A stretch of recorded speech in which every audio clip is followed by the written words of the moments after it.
Praise the Lord. ದೇವರಿಗೆ ಸ್ತೋತ್ರವಾಗಲಿ. Thank God for this wonderful day that He has given.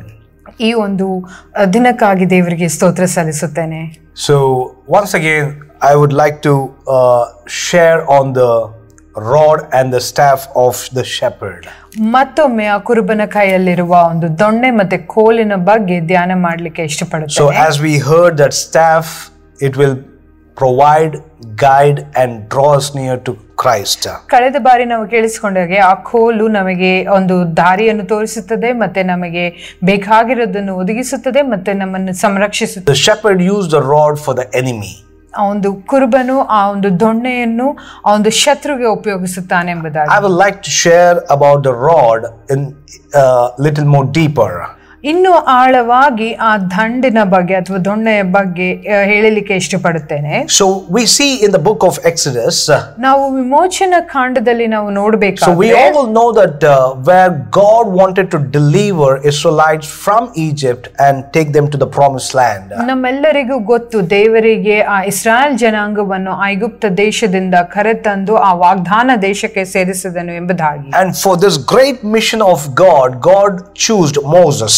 ಈ ಒಂದು ದೊಡ್ಡ ಒಂದು ಸಂಗತಿ ನಡೆಯಬೇಕಾದರೆ ದೇವರು ಮೋಶೆಯನ್ನು ಆರಿಸಿಕೊಂಡನು. Moses was very much blessed and having a very comfortable life.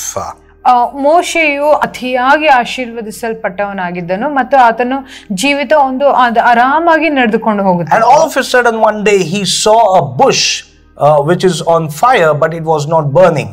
ಇದ್ದಕ್ಕಿದ್ದಂತೆ ಆತನು ಒಂದು ಪೊದೆ ಅದು ಬೆಂಕಿಯಲ್ಲಿ ಉರಿಯುತ್ತಿತ್ತು ಆದ್ರೆ ಅದು ಬೆಂಕಿಯಿಂದ ಸುಟ್ಟು ಹೋಗಲಿಲ್ಲ. So then he wanted to see what is this happening and he came near to that fire. ಆತನಿಗೆ ಅದು ಆಶ್ಚರ್ಯವಾಗಿದೆ, ಏನು ನೋಡೋಣ ಎಂಬುದಾಗಿ ಆ ಬೆಂಕಿಯ ಹತ್ರ ಬಂದನು. And we all know that God spoke to Moses through that burning bush. ಆ ಒಂದು ಉರಿಯುತ್ತಿರುವ ಪೊದೆಯಿಂದ ದೇವರು ಮೋಶೆಯೊಟ್ಟಿಗೆ ಮಾತನಾಡಿದನು ಎಂಬುದಾಗಿ ನಮಗೆಲ್ಲರಿಗೂ ಗೊತ್ತು. And God shared his heart to Moses that day. ದೇವರು ತನ್ನ ಹೃದಯವನ್ನು ಮೋಶೆಗೆ ಏನೆಂಬುದಾಗಿ ಹೇಳಿದರು. What was the heart of God? ದೇವರ ಹೃದಯದಲ್ಲಿ ಏನಿತ್ತು? To deliver his children from slavery. ಆತನ ಮಕ್ಕಳಾದ ಇಸ್ರಾಯೇಲ್ ಜನಾಂಗವನ್ನು ಆ ಒಂದು ದಾಸತ್ವದಿಂದ ಬಿಡಿಸುವಂತದ್ದು. To deliver them from Egypt and put them and place them in the promised land. ಐಗುಪ್ತ ದೇಶದಿಂದ ಅವರನ್ನು ಬಿಡಿಸಿ ಆ ವಾಗ್ದತ್ತ ದೇಶದಲ್ಲಿ ಅವರನ್ನು ಸೇರಿಸುವುದು. And this Moses was really little disturbed that day. ಮೋಶೆಗೆ ಅತಿಯಾಗಿ ಕಳವಳಗೊಂಡನು ಆ ದಿನ. Because he was not prepared for that. ಯಾಕಂದ್ರೆ ಅದಕ್ಕೆ ಅವನು ಸಿದ್ಧನಾಗಿರ್ಲಿಲ್ಲ. He was not expecting that. ಆತನು ಈ ರೀತಿ ಆಗುತ್ತದೆ ಎಂಬುದಾಗಿ ಯೋಚಿಸಿರಲಿಲ್ಲ. Many times ಅನೇಕ ಬಾರಿ expect the unexpected in your life. ಒಂದು ಜರಗದೆ ಇರುವಂತದ್ದನ್ನು ಜರುಗಿಸಲಿಕ್ಕೆ ಸಾಧ್ಯ ಉಂಟು ಎಂಬುದಾಗಿ ಯೋಚಿಸಬೇಕು. So many times I've heard the testimony of the people who are serving the Lord. ಅನೇಕ ಬಾರಿ ದೇವರನ್ನು ಸೇವಿಸುವರು ಅವರ ಒಂದು ಸಾಕ್ಷಿಯನ್ನು ನಾನು ಕೇಳಿಸಿದ್ದೇನೆ. How the Lord has encountered their life and given them and called them to serve God. ಹೇಗೆ ದೇವರು ಅವರ ಜೀವಿತದಲ್ಲಿ ಆತನು ಪ್ರತ್ಯಕ್ಷನಾಗಿ ಆತನು ತನ್ನ ಒಂದು ಸೇವೆಗೆ ಅವರನ್ನು ಕರೆದುಕೊಂಡನು ಎಂಬುದಾಗಿ. When God choose somebody, He will bless them and use them for His glory. ದೇವರು ಯಾರನ್ನಾದ್ರೂ ಆರಿಸಿಕೊಂಡಾಗ ಆತನು ಅವರನ್ನು ಆಶೀರ್ವದಿಸಿ ಅವರಿಗೆ ಬೇಕಾದನ್ನು ಒದಗಿಸಿ ಆತನು ಕರೆಯುವಾತನಾಗಿರುತ್ತಾನೆ. We cannot choose to serve God, but God will choose us to serve Him. ನಮಗೆ ಆ ಒಂದು ಅವಕಾಶವಿಲ್ಲ, ನಾವು ದೇವರನ್ನು ಆರಿಸಿಕೊಳ್ಳುವುದು, ಬಳಿಕ ದೇವರು ನಮ್ಮನ್ನು ಆರಿಸಿಕೊಂಡು ಆತನ ವಿಷಯಕ್ಕೋಸ್ಕರ ಉಪಯೋಗಿಸಿಕೊಳ್ಳುತ್ತಾರೆ. Many times we see in the New Testament where it surprises me because they say, Jesus, I want to follow you, I want to do this and that, but Jesus says, not now. ಅನೇಕ ಬಾರಿ ಹೊಸ ಒಡಂಬಡಿಕೆಯಲ್ಲಿ ನಾವು ನೋಡುತ್ತೇವೆ, ಅನೇಕ ಶಿಷ್ಯಂದಿರು ಹೇಳ್ತಾರೆ, ಯೇಸು ಸ್ವಾಮಿ ನಿಮ್ಮನ್ನು ನಾವು ಹಿಂಬಾಲಿಸಬೇಕು, ನಿಮ್ಮ ಹಿಂದೆ ನಾವು ಬರಬೇಕು, ಆದ್ರೆ ಯೇಸು ಸ್ವಾಮಿ ಹೇಳುತ್ತಾರೆ ಈಗ ಅಲ್ಲ, ನೀವಿರ್ರಿ ಎಂಬುದಾಗಿ. But Jesus chooses people who have never prepared or never thought of.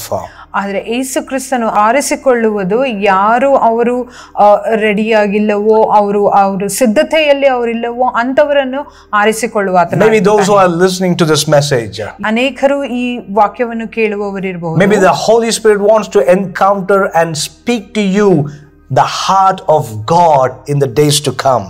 ದೇವರು ನಿಮ್ಮ ಹೃದಯಗಳನ್ನು ಪ್ರೇರೇಪಿಸಿ ಆತನ ವಿಷಯವಾಗಿ ಮುಂದಿನ ದಿನಮಾನಗಳಲ್ಲಿ ದೇವರು ನಿಮ್ಮನ್ನು ಆರಿಸಿಕೊಳ್ಳುವುದರ ಬಗ್ಗೆ ಮಾತನಾಡಲಿಕ್ಕೆ ಪ್ರೇರೇಪಿಸುತ್ತಿರಬಹುದು. I would like to share my own testimony.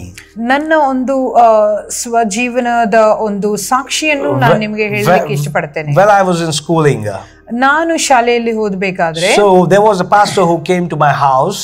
ಒಬ್ಬ ದೇವರ ಸೇವಕರು ನಮ್ಮ ಮನೆಗೆ ಬಂದರು. So he wanted to go to another house, and since he did not know the way, he told me, can you please take me to that house? ಆ ದೇವರ ಸೇವಕರು ಇನ್ನೊಂದು ಮನೆಗೆ ಹೋಗಬೇಕಾಗಿತ್ತು. ಅವರಿಗೆ ದಾರಿ ಗೊತ್ತಿರಲಿಲ್ಲ, ಅದಕ್ಕೋಸ್ಕರ ನನ್ನನ್ನು ಕರೆದುಕೊಂಡು ಹೋಗುತ್ತಿದ್ದರು. So while we were going, this pastor asked me this question.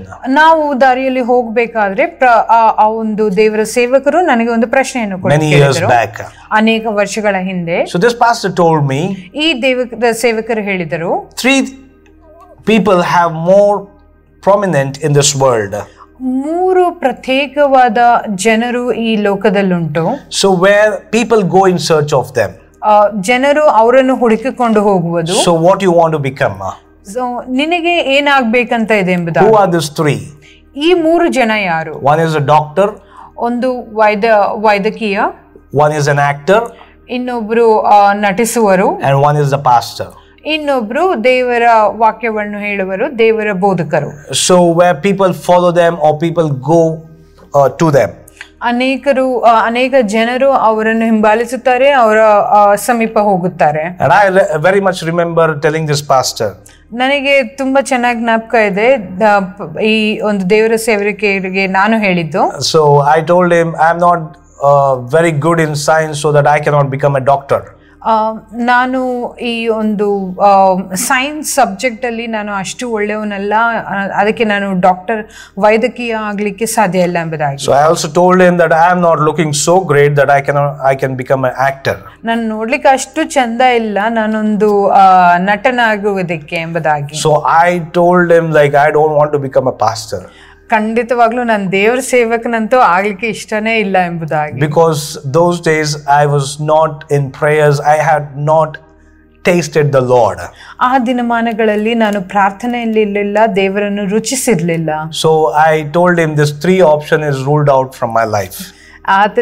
ಅವರಿಗೆ ನಾನು ಹೇಳಿದೆ, ಈ 3 ಒಂದು ಆಪ್ಷನ್ ಏನಿದೆ ಇದು ನನ್ನ ಜೀವಿತದಲ್ಲಿ ಇಲ್ಲ ಪಾಸ್ಟರ್ ಎಂಬುದಾಗಿ. But my grandmother, ಆದ್ರೆ ನನ್ನ ಅಜ್ಜಿ, so when I was very small as a baby, ನಾನು ಒಂದು ಕೂಸು ಕಂದನಾಗಿರ್ಬೇಕಾದ್ರೆ, and as I was growing, ನಾನು ಬೆಳಿತಿರ್ಬೇಕಾದ್ರೆ, she used to always tell that he needs to serve the Lord. ಆಕೆ ಯಾವಾಗ್ಲೂ ಹೇಳ್ತಾ ಇದ್ರು, ಈತನು ದೇವರ ಸೇವೆ ಮಾಡಬೇಕು ಎಂಬುದಾಗಿ. So even I remember that when I came to certain teenage, so when she tells that, I used to say, please keep quiet. ನನಗೆ ಚೆನ್ನಾಗಿ ಜ್ಞಾಪಕ ಇದೆ, ನಾನು ಒಂದು ಯವನ ಪ್ರಾಯಕ್ಕೆ ಬಂದಾಗ ನಾನು ಆಕೆಗೆ ಹೇಳ್ತಾ ಇದ್ದೆ, ಸುಮ್ಮನೆ ಇರ್ರಿ ಅಮ್ಮಮ್ಮ ಅಂತ ಹೇಳಿ. So because this is not my cup of coffee. ಯಾಕಂದ್ರೆ ಇದು ನನಗೆ ಸಲ್ಲುವಂತದ್ದಲ್ಲ ಎಂಬುದಾಗಿ. Because I was a person where I used to feel so shy even to go and wish the couples on the stage on their wedding day. ಮದುವೆ ಮನೆಯಲ್ಲಿ ಆ ಗಂಡು ಹೆಣ್ಣಿಗೆ ಹೋಗಿ ಸ್ಟೇಜ್ ಮೇಲೆ ಹೋಗಿ ವಿಶ್ ಮಾಡ್ಲಿಕ್ಕೂ ನನಗೆ ನಾಚಿಕೆ ಆಗ್ತಿತ್ತು. I have told many times my parents that please do not call me on the stage, I will not come. ಅನೇಕ ಬಾರಿ ನನ್ನ ತಂದೆ ತಾಯಿಗೆ ಹೇಳಿದೆ, ನನ್ನನ್ನು ದಯವಿಟ್ಟು ಸ್ಟೇಜ್ ಮೇಲೆ ಕರಿಬೇಡಿ, ನಾನು ಬರೋದಿಲ್ಲ ಎಂಬುದಾಗಿ. But the age of 17, ಆದ್ರೆ 17ನೆಯ ಪ್ರಾಯದಲ್ಲಿ the Holy Spirit encountered my life. ಪವಿತ್ರಾತ್ಮನು ನನ್ನ ಜೀವಿತದಲ್ಲಿ ಬಂದನು. And many things changed. ಅನೇಕ ಸಂಗತಿಗಳು ಬದಲಾಯಿತು. So and God gave me a burden to serve him. ದೇವರು ನನಗೆ ಆತನನ್ನು ಸೇವಿಸಲಿಕ್ಕೆ ಒಂದು ಭಾರ ಕೊಟ್ಟನು. So Moses was not prepared.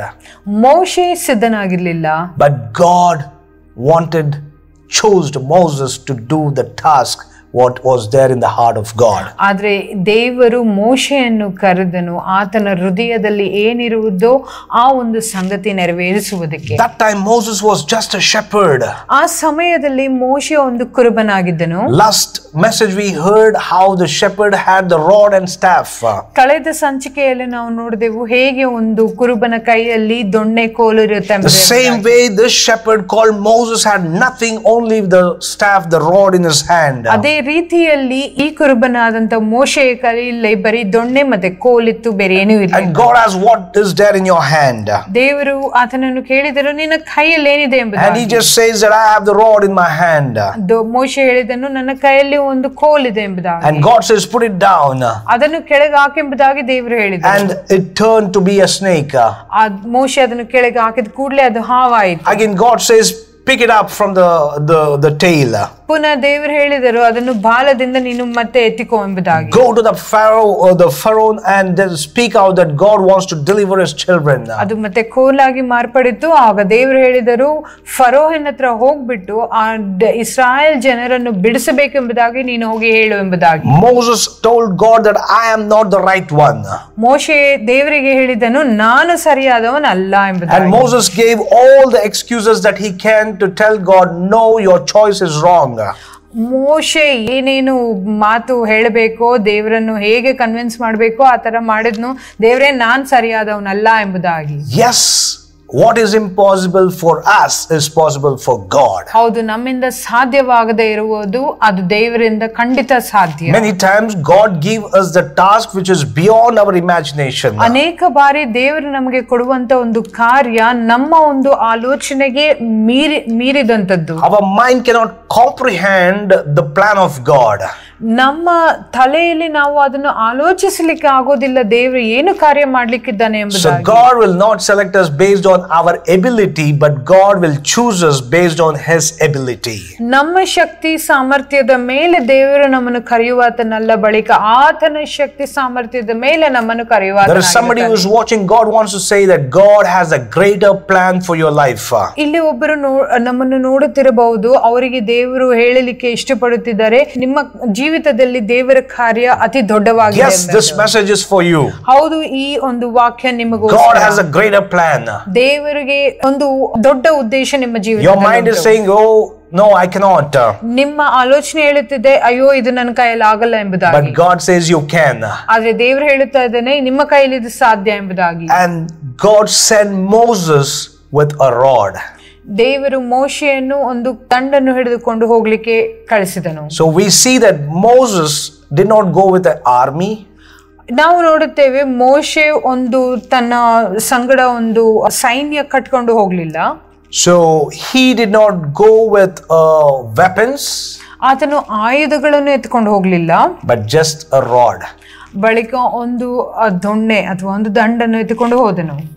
That's what we saw in the last episode. ಅದೇ ನಾವು ಕಳೆದ ಸಂಚಿಕೆಯಲ್ಲಿ ಕೇಳಿಸಿಕೊಂಡೆ. God used the rod for the enemies. ದೇವರು ಆ ದೊಣ್ಣೆಯನ್ನು ಆ ಒಂದು ವೈರಿಗಳಿಗೋಸ್ಕರ ಉಪಯೋಗಿಸಿದನು ಎಂಬುದಾಗಿ. Here the king Pharaoh, who was against Israelites, ಇಲ್ಲಿ ಆ ಒಂದು ಫರೋ ರಾಜ, ಅವನು ಇಸ್ರಾಯೇಲ್ ಜನರ ವಿರುದ್ಧವಾಗಿದ್ದನು. So God said Moses that I will be with you. ದೇವರು ಮೋಶೆಗೆ ಹೇಳಿದನು, ನಾನು ನಿಮ್ಮ ಸಂಗಡ ಇರುತ್ತೇನೆ ಎಂಬುದಾಗಿ. Today you might have an enemy who is stronger than you. ಇವತ್ತು ನಿಮ್ಮ ಶತ್ರು ನಿಮಗಿಂತ ಬಲಿಷ್ಠನಾಗಿರಬಹುದು. Like Moses, you have nothing when you compare to Pharaoh. ಮೋಶೆಯಂತೆಯೇ ನಿಮ್ಮಲ್ಲಿ ಏನೂ ಇಲ್ಲ ಫರೋ ಎಂಬ ವೈರಿಯನ್ನು ಎದುರಿಸಲಿಕ್ಕೆ. Just let us compare in our thoughts. ನಮ್ಮ ಒಂದು ಆಲೋಚನೆಯಲ್ಲೇ ನಾವು ನೋಡಿಕೊಳ್ಳುವ. So Moses and Pharaoh. ಮೋಶೆ ಮತ್ತೆ furrow. So Pharaoh has the army, the weapons, he has influence, he has finance, he has everything that is required. ಆ ಫರೋನ ಹತ್ರ ಆ ಒಂದು ಸೈನ್ಯ ಇತ್ತು, ಬೇಕಾದಂತ ಆಯುಧಗಳಿತ್ತು, ಮತ್ತೆ ಎಲ್ಲ ಒಂದು ಕಟ್ಟುನಿಟ್ಟಾಗಿ ಆತನು ಇದ್ದನು. So Moses has nothing, just a rod. More than the rod, God said, I will be with you, Moses. ಮೋಶೆಯ ಕೈಯಲ್ಲಿ ಬರೀ ಒಂದು ದೊಣ್ಣೆ ಇತ್ತು, ಆದ್ರೆ ಆ ದೊಣ್ಣೆಗೂ ಮೀರಿದಂಥದ್ದು ದೇವರ ಒಂದು ವಾಕ್ಯವಿತ್ತು, ನಾನು ನಿನ್ನ ಸಂಗಡ ಇರುತ್ತೇನೆ ಎಂಬುದಾಗಿ. So today you might be comparing yourself for somebody who is greater and stronger than you. ಇವತ್ತು ನೀವು ಇನ್ನೊಬ್ಬರ ಹತ್ರ ಏನೋ ದೊಡ್ಡದಾಗಿದೆ, ನನ್ನ ಹತ್ರ ಏನೂ ಇಲ್ಲ ಎಂಬುದಾಗಿ ನೀವು ಆಲೋಚಿಸುತ್ತೀರಿ. Your situation is looking that you're very small and minute compared to the enemy that you have. ನಿಮ್ಮ ಒಂದು ಸಂದರ್ಭಗಳು ನೀವು ತುಂಬಾ ಸಣ್ಣವಾಗಿ ತುಂಬಾ ಚಿಕ್ಕದಾಗಿ ಇದ್ದೀರಾ ನಿಮ್ಮ ಒಂದು ವೈರಿಯ ಮುಂದೆ. So today you are seeing that your challenges are more bigger than your situation. ಇವತ್ತು ನೀವು ನೋಡುತ್ತಿದ್ದೀರಾ, ನೀವು ಎದುರು ನೋಡುತ್ತಿರುವುದು ಅದು ನಿಮ್ಮ ಒಂದು ಮುಂದಿನ ಪ್ರಾರಂಭಕ್ಕಿಂತ ತುಂಬಾ ಚಿಕ್ಕದಾಗಿದೆ ಎಂಬುದಾಗಿ. So you are thinking you're minute, but your enemy is looking big. ನೀವು ಅನ್ಕೊಂಡಿರ್ಬಹುದು ನೀವು ಸಣ್ಣ ಅಥವಾ ಮತ್ತೆ ನಿಮ್ಮ ವಿರೋಧಿ ತುಂಬಾ ದೊಡ್ಡದಾಗಿರಬಹುದು ಎಂಬುದಾಗಿ. But we have a mighty God. ಆದ್ರೆ ಅತಿ ದೊಡ್ಡದಾದಂತ ದೇವರು ನಮ್ಮ ದೇವರು. Moses has nothing, but God was with Moses. ಮೋಶೆಯೊಟ್ಟಿಗೆ ಏನೂ ಇರಲಿಲ್ಲ, ಆದ್ರೆ ದೇವರು ಮೋಶೆಯೊಟ್ಟಿಗೆ ಇದ್ದರು. No matter what powerful the Pharaoh was, my God is more powerful than any other powers in the world. ಆ ಫರೋಹನಿಗಿಂತ ಒಂದು ಬಲಿಷ್ಠನಾದ ದೇವರು ಈ ಲೋಕದಲ್ಲಿ ನಮಗೋಸ್ಕರ ಇದ್ದಾನೆ. God gave him the strength to stand before the king. ದೇವರು ಮೋಶೆಗೆ ಕೊಟ್ಟ ಆ ಒಂದು ಶಕ್ತಿಯಿಂದ ಆ ಫರೋಹನ ಮುಂದೆ ಮೋಶೆ ನಿಂತನು. God will give you the strength to stand before your challenge. ಅದೇ ಒಂದು ಬಲ ದೇವರು ನಿಮಗೂ ಕೊಡ್ತಾನೆ ನಿಮ್ಮ ಒಂದು ಚಾಲೆಂಜ್ ವಿರುದ್ಧ ನಿಲ್ಲಲು. Challenge will not defeat you, but you will defeat the challenge that you have in your life. ನಿಮಗೆ ಎದುರಾಗಿ ಬರುವಂತದ್ದನ್ನು ಅದು ನಿಮ್ಮನ್ನು ಬೀಳಿಸುವುದಿಲ್ಲ, ಬಳಿಕ ನೀವು ಅದನ್ನು ಬೀಳಿಸುವಂತವರಾಗಿರುತ್ತೀರಿ. So you will not be a loser, you will be winner in the name of Jesus. ನೀವು ಯಾವತ್ತಿಗೂ ಕಳೆದುಕೊಳ್ಳುವುದಿಲ್ಲ ಮತ್ತು ಸೋತು ಹೋಗುವುದಿಲ್ಲ, ಬಳಿಕ ಯೇಸು ಕ್ರಿಸ್ತನ ನಾಮದಲ್ಲಿ ನೀವು ಯಾವಾಗಲೂ ಧೈರ್ಯವಂತರು ಮತ್ತು ಗೆಲ್ಲುವಂತರು ಆಗಿರುತ್ತೀರಿ. So we see that there was 10 plagues which God brought upon Egyptians. ನಾವು ನೋಡುತ್ತೇವೆ 10 ಉಪದ್ರವಗಳು ಐಗುಪ್ತ ದೇಶದ ವಿರುದ್ಧವಾಗಿ ದೇವರು ತಂದೋದು. When we read carefully about this 10 plagues, ನಾವು ಈ 10 ಉಪದ್ರವಗಳ ಬಗ್ಗೆ ಯೋಚಿಸಬೇಕಾದ್ರೆ, so Moses used the rod for the 5 plagues. ಆ ಒಂದು 5 ಉಪದ್ರವಗಳ ಮೇಲೆ ಆ ಮೋಶೆ ಆ ದಂಡನ್ನು ಉಪಯೋಗಿಸಿದ. So among the 10 plagues, 5 were the rod was used for 5 plagues. 10 ಉಪದ್ರವಗಳಲ್ಲಿ 5 ಉಪದ್ರವಗಳಿಗೆ ಆ ಒಂದು ದೊಣ್ಣೆಯನ್ನು ಉಪಯೋಗಿಸಿದರು. Each plagues made the enemies tremble. ಒಂದೊಂದು ಉಪದ್ರವವು ಆ ಒಂದು ವೈರಿಗಳನ್ನು ನಡುಗಿಸಿತು. You have a small rod like prayer. ನಿಮ್ಮ ಕೈಯಲ್ಲಿ ಆ ದೊಣ್ಣೆ ಎಂಬ ಒಂದು ಸಣ್ಣ ಅಸ್ತ್ರ ನಿಮ್ಮ ಕೈಯಲ್ಲಿ. You have the promise of God, the word of God with you like a rod. ದೇವರ ಒಂದು ವಾಗ್ದಾನ, ದೇವರ ವಾಕ್ಯ ನಿಮ್ಮ ಕೈಯಲ್ಲಿ ಉಂಟು ದೊಣ್ಣೆಯಾಗಿ. Your faith is small. ನಿಮ್ಮ ನಂಬಿಕೆ ಅದು ಸಣ್ಣದಾದದ್ದು. Use it in faith in Jesus name. ಅದು ನಂಬಿಕೆಯಿಂದ ಯೇಸು ಕ್ರಿಸ್ತನ ನಾಮದಲ್ಲಿ ಅದನ್ನು ಉಪಯೋಗಿಸಿಕೊಳ್ಳಿ. And you will see the enemies fall.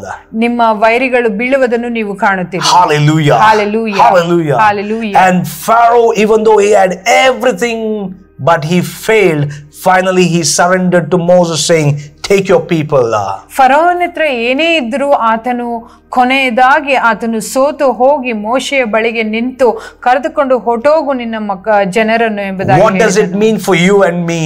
ನಿನಗೆ ನನಗೆ ಅದು ಏನು ಸೂಚಿಸುತ್ತದೆ? Victory belongs to us in Jesus name. ಜಯವು ನಮ್ಮದಾಗಿರುತ್ತದೆ ಯೇಸು ಕ್ರಿಸ್ತನ ನಾಮದಲ್ಲಿ. Today when you compare, you look very small. ಇವತ್ತು ನೀವು ಕಂಪೇರ್ ಮಾಡಿ ನೋಡಬೇಕಾದ್ರೆ ನೀವು ಸಣ್ಣದಾಗಿ ಕಾಣಬಹುದು. The victory that God is going to give us is bigger. ಆ ಜಯ ಎಂಬುದು ದೇವರು ನಮಗೆ ಕೊಡುವಂತದ್ದು ಅದು ಅತಿ ದೊಡ್ಡವಾಗಿರುತ್ತದೆ. Receive it in Jesus name. ಅದು ಯೇಸು ಕ್ರಿಸ್ತನ ನಾಮದಲ್ಲಿ ಹೊಂದಿಕೊಳ್ಳಿರಿ. And finally Israelites left Egypt and moved ahead. ಕೊನೆಗೆ ಆ ಇಸ್ರಾಯೇಲ್ ಜನಾಂಗ ಐಗುಪ್ತ ದೇಶವನ್ನು ಬಿಟ್ಟು ಮುಂದೆ ಸಾಗಿದರು. God will deliver you from the sin and slavery. ದೇವರು ನಿಮ್ಮನ್ನು ನಿಮ್ಮ ಒಂದು ಪಾಪ ಮತ್ತೆ ಒಂದು ಕಟ್ಟಿಂದ ನಿಮ್ಮನ್ನು ಬಿಡಿಸುವಾತನಾಗಿರುತ್ತಾನೆ. And now Moses came before the Red Sea. ಈಗ ಮೋಶೆ ಆ ಕೆಂಪು ಸಮುದ್ರದ ಎದುರುಗಡೆ ನಿಂತುಕೊಂಡು ಇರುವಾತನಾಗಿರುತ್ತಾನೆ. So now again Pharaoh and the army came to attack. ಮತ್ತೊಮ್ಮೆ ಫರೋಹನ ಸೈನ್ಯ ಅವರನ್ನು ಅಟ್ಟಿಸಿಕೊಂಡು ಬರುವಂತದ್ದಾಗಿರುತ್ತದೆ. So their intention is to kill everybody. ಅವರ ಆಲೋಚನೆ ಎಲ್ಲರನ್ನು ಸಂಹರಿಸಬೇಕು ಎಂಬುದಾಗಿ. But God did not allow that. ಆದ್ರೆ ದೇವರು ಅದನ್ನು ಹಾಗೆ ಆಗ್ಲಿಕ್ಕೆ ಬಿಡಲಿಲ್ಲ. We see in the Bible, ನಾವು ಸತ್ಯವೇದದಲ್ಲಿ ನೋಡುತ್ತೇವೆ. in Exodus chapter 14 we see, ವಿಮೋಚನಾ ಕಾಂಡ 14ನೇ ಅಧ್ಯಾಯದಲ್ಲಿ ನೋಡುತ್ತೇವೆ. so where Moses did not know what to do that time. ಮೋಶೆಗೆ ಗೊತ್ತಿರಲಿಲ್ಲ ನಾನು ಏನು ಮಾಡಬೇಕು ಆ ಸಮಯದಲ್ಲಿ ಎಂಬುದಾಗಿ. Because one side the Pharaoh and the army is coming to attack them. ಯಾಕಂದ್ರೆ ಒಂದು ಕಡೆ ಫರೋಹನು ಮತ್ತೆ ಆತನ ಸೈನ್ಯ. And one more, the Israelites themselves have stood against Moses. ಇನ್ನೊಂದು ಕಡೆ ನೋಡುವುದಾದ್ರೆ ಇಸ್ರಾಯೇಲ್ ಜನಾಂಗ ಅವರೇ ಮೋಶೆಗೆ ವಿರುದ್ಧವಾಗಿ ನಿಂತಿರುವುದು. Hallelujah. Hallelujah. Many times we can face the battle outside, but battle inside our own circle is very challenging. ಅನೇಕ ಬಾರಿ ಹೊರಗಿನವರ ಹತ್ರ ನಾವು ಹೋರಾಡಲಿಕ್ಕೆ ನಮಗೆ ಎಲ್ಲ ಶಕ್ತಿ ಸಾಮರ್ಥ್ಯಗಳುಂಟು, ಆದ್ರೆ ನಮ್ಮಲ್ಲಿ ನಮ್ಮವರ ವಿರುದ್ಧವಾಗಿ ಹೋರಾಡುವುದು ನಮಗೆ ತುಂಬಾ ಕಷ್ಟವಾದಂತದ್ದಾಗಿದೆ. My dear brother, my dear sister, ನನ್ನ ಪ್ರೀತಿಯ ಸಹೋದರ ಸಹೋದರಿಯರೇ, maybe like Moses, the same situation you are going through. ಮೋಶೆ ಹಾದು ಹೋದಂತ ಅದೇ ಒಂದು ಸಂದರ್ಭದಲ್ಲಿ ನೀವು ಇದ್ದಿರಬಹುದು. You are facing the battle not just with outsiders, even in your own family. ನೀವು ಬೇರೆಯವರ ಮೇಲೂ ಆ ಒಂದು ವೈರಿಗಳನ್ನು ನೀವು ಎದುರು ನೋಡುತ್ತಿರಬಹುದು, ಅಥವಾ ನಿಮ್ಮ ಒಂದು ಸರ್ಕಲ್ ಅಲ್ಲಿ ನೀವು ವೈರಿಗಳನ್ನು ನೋಡುತ್ತಿರಬಹುದು. It was easy for Moses to handle Pharaoh, but very difficult to handle his own people, Israelites. ಫರೋಹನನ್ನು ಎದುರಿಸುವುದು ಅದು ಸ್ವಲ್ಪ ಸುಲಭವಾಗಿತ್ತು ಮೋಶೆಗೆ, ಆದರೆ ತನ್ನ ಸ್ವಂತ ಜನರನ್ನು ಎದುರಿಸುವುದು ತುಂಬಾ ಕ್ಲಿಷ್ಟವಾಗಿತ್ತು.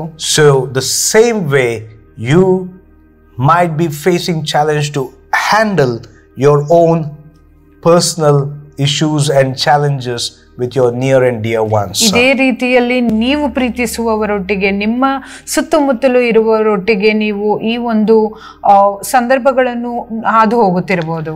So the same word which God told Moses, today God wants to tell you. ಇದೇ ವಾಕ್ಯ ದೇವರು ಮೋಶೆಗೆ ಹೇಳಿದನ್ನು ನಿಮಗೆ ಹೇಳಲಿಕ್ಕೆ ಇಷ್ಟಪಡುತ್ತಿದ್ದಾರೆ. So where we see in Exodus chapter 14 verse 14. ವಿಮೋಚನಾ ಕಾಂಡ 14ನೇ ಅಧ್ಯಾಯದ 14ನೇ ವಚನದಲ್ಲಿ ನೋಡುತ್ತೇವೆ. The word of God says the Lord will fight for you, you need to only be still. ಯೆಹೋವನೇ ನಿಮಗಾಗಿ ಯುದ್ಧ ಮಾಡುವವನು, ನೀವಂತೂ ಸುಮ್ಮನೆ ಇರ್ರಿ. Hallelujah. Hallelujah. The same way, be still, let God fight for you. ಇದೇ ರೀತಿಯಲ್ಲಿ ನೀವು ಸುಮ್ಮನೆ ಇರಿ, ದೇವರು ನಿಮಗೋಸ್ಕರ ಯುದ್ಧ ಮಾಡುವಾತನಾಗಿರುತ್ತಾನೆ. Hallelujah. Hallelujah. Whether it is internal or external, ಅದು ನಿಮ್ಮ ಹೊರಗಿನ ವಲಯದಲ್ಲಿರಬಹುದು ಅಥವಾ ಒಳಗಿನ ವಲಯದಲ್ಲಿರಬಹುದು, He will fight for us. ಆತನು ನಮಗೋಸ್ಕರ ಯುದ್ಧ ಮಾಡುವಾತನಾಗಿರುತ್ತಾನೆ. He knows how to handle. ಆತನಿಗೆ ಎಲ್ಲವನ್ನು ಕೈಕೊಂಡು ನಡಿಲಿಕ್ಕೆ ಆತನಿಗೆ ಸಾಧ್ಯ. Same God who promised Moses that I will be with you will be with him all the time when we seek him. ಮೋಶೆಗೆ ನಿನ್ನೊಟ್ಟಿಗೆ ಇರ್ತೇನೆ ಎಂಬುದಾಗಿ ವಾಗ್ದಾನ ಮಾಡಿದಂತ ದೇವರು, ಅದೇ ದೇವರು ನಿಮ್ಮ ಸಂಗಡ ನಮ್ಮ ಸಂಗಡ ಇರುವಾತನಾಗಿರ್ತಾನೆ ನಾವು ಆತನನ್ನು ಕರೆದರೆ. So here we see in verse 16, ಇಲ್ಲಿ 16ನೇ ಅಧ್ಯಾಯದಲ್ಲಿ ನಾವು ನೋಡುತ್ತೇವೆ, He raise your staff, stretch out your hands over the sea. ನಿನ್ನ ಕೈಯನ್ನು ಎತ್ತಿ ಸಮುದ್ರದ ಮೇಲೆ ಕೈ ಚಾಚಿ ಅದನ್ನು ವಿಭಾಗಿಸು. So see to divide the water so the Israelites can go through the sea on the dry ground. ಆ ಸಮುದ್ರವನ್ನು ವಿಭಾಗಿಸಿದಾಗ ಆ ಒಂದು ಒಣ ನೆಲದ ಮೇಲೆ ಇಸ್ರಾಯೇಲ್ ಜನಾಂಗ ಹಾದಿ ಹೋಗುತ್ತಾರೆ. So here we see that Moses raised his staff. ಇಲ್ಲಿ ನಾವು ನೋಡುತ್ತೇವೆ ಮೋಶೆಯು ಆತನ ಕೈ ಚಾಚಿ ಆ ಕೋಲನ್ನು ಎತ್ತಿದಾಗ, I believe in my personal opinion, ನಾನು ನನ್ನ ಸ್ವಂತ ಆಲೋಚನೆಯಲ್ಲಿ ನಾನು ನೆನೆಸುತ್ತೇನೆ, a rod Moses used for the enemy, ಆ ದೊಣ್ಣೆ ಮೋಶೆ ಆ ಒಂದು ವೈರಿಗಳಿಗೆ ಉಪಯೋಗಿಸಿದರು, but the staff he raised so that God will make a way. ಆದ್ರೆ ಕೋಲನ್ನು ಆತನು ಎತ್ತಿದನು ದೇವರು ಒಂದು ಮಾರ್ಗ ಮಾಡ್ಲಿಕ್ಕೆ, so that they walked in the dry ground. ಆಗ ಆ ಒಂದು ಒಣ ನೆಲದ ಮೇಲೆ ಇಸ್ರಾಯೇಲ್ ಜನಾಂಗ ನಡೆದು ಹೋದರು. God is opening a new doors for you. ದೇವರು ನಿಮಗೆ ಹೊಸ ಬಾಗಿಲನ್ನು ತೆರೆಯುತ್ತಿದ್ದಾನೆ. So God is with us. ದೇವರು ನಮ್ಮೊಂದಿಗಿದ್ದಾನೆ. You be quiet, God will fight. ನೀವು ಸುಮ್ಮನಿರಿ, ನಿಮಗೋಸ್ಕರ ಯುದ್ಧ ಮಾಡುತ್ತಾನೆ ದೇವರು. Hallelujah. Hallelujah. I will also continue this message like how Israelites walked on the dry ground. ಈ ಒಂದು ಈ ಒಂದು ಸಂದೇಶವನ್ನು ನಾನು ಇನ್ನು ಮುಂದುವರಿಸಲಿಕ್ಕೆ ಇಷ್ಟಪಡುತ್ತೇನೆ. ಹೇಗೆ ಇಸ್ರಾಯೇಲ್ ಜನ ಒಣನೆಲದ ಮೇಲೆ ನಡೆದುಕೊಂಡು ಹೋದ್ರೆ. We believe that God has spoken to you through this word. ನಾವು ನಂಬುತ್ತೇವೆ ದೇವರು ನಿಮ್ಮನ್ನು ಈ ವಾಕ್ಯದ ಮೂಲಕ ಮಾತನಾಡಿದನು ಎಂಬುದಾಗಿ. May God bless you. ದೇವರು ನಿಮ್ಮನ್ನು ಆಶೀರ್ವದಿಸಲಿ. Pray for us and we will be praying for you. ನಮಗೋಸ್ಕರ ಪ್ರಾರ್ಥಿಸಿರಿ, ನಾವು ನಿಮಗೋಸ್ಕರ ಪ್ರಾರ್ಥಿಸುತ್ತೇವೆ. God is opening a new doors for you. ದೇವರು ನಿಮಗೋಸ್ಕರ ಹೊಸ ಬಾಗಿಲನ್ನು ತೆರೆಯುತ್ತಿದ್ದಾರೆ. Thank you. God bless you. Thank you.